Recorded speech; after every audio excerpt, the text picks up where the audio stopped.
run away from a bunch of encounters, like, which they might because it's so hard, then they won't get any stronger, and then it's a repeating process. Too weak to do anything. I mean, ultimately, the biggest problem with experience is that it encourages murder elbowing, right? Like, every situation where it's like, how do we solve this issue?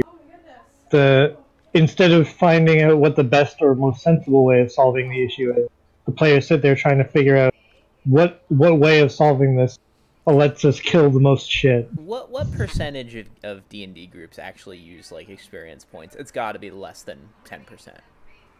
I don't know. Recently, nobody. Who would use? Recently, in my circles, recently it's been mostly milestone, but that's because I'm always pushing milestone. Yeah, I know. Like I grew up in D&D on milestone from Techno, and before I played 5th edition, I had only ever played games with experience points.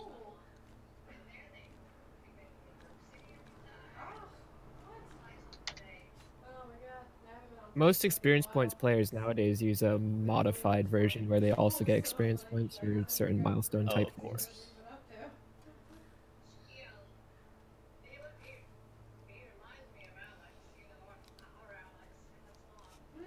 Yeah, generally, like when you set up, for example, like a dungeon, you just have like a little checklist of like goals that they can accomplish that are worth experience.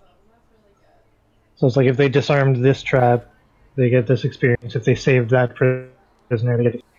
So much work, though. It is a lot of work, yeah. That's what I'm saying. Like, why go through the XP of like, oh, they get this much XP if they do this instead of just it's easier to just say like, I think they've earned level 2. Yeah. That's what I'm saying, right? If you reach this peak, you get the next level. Like, console basically for this group, they went to one of the fire fingers and they had to fight through orcs that could see in the dark. And that was so great because like there was such a hard encounter for them, but they pulled through because never mind orcs that can see in the dark. They're friggin' like pulling the warlock shit where they run in and they're like magical darkness that only we can see and fuck you. Yeah. So they were literally fighting in the blind the whole time, and they came out on top. Well, didn't they have a light? No, it was magical. It was magical darkness. Oh, okay. So they literally casted a darkness spell that only they can see. The only PC that can see in magical darkness is a warlock with the eyes, the devil sight. But yeah, they fought through that, and then shadow sorcerers can also see through darkness that they cast with sorcery points. Oh yeah. But otherwise, yes, it's really. I was thinking if I hadn't died, I was gonna build like a bard lock with devil's sight and darkness in Tomb of Annihilation. That was what my build was gonna be. Yep. But then I had to live. I was like, "Come on, make a character, make a character." What an asshole. And then you weren't even dead. Well, that in general, the site rules in 5th edition can be a little bit weird.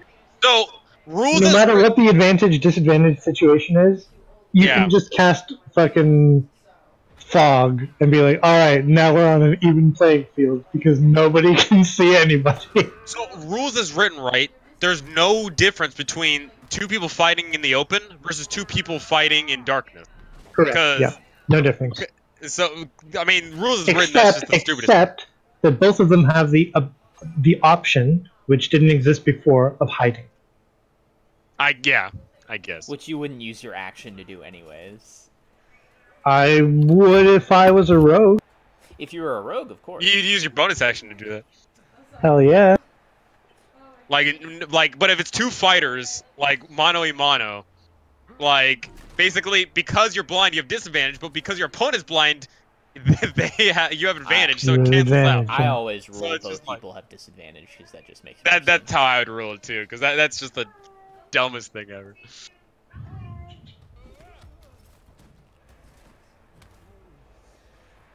And you don't even have to guess their positions unless somebody hides, because you always know where everybody is in combat unless somebody hides. It's okay, I'm done. There's no greater eyeball measurer in the entire world than a D&D character.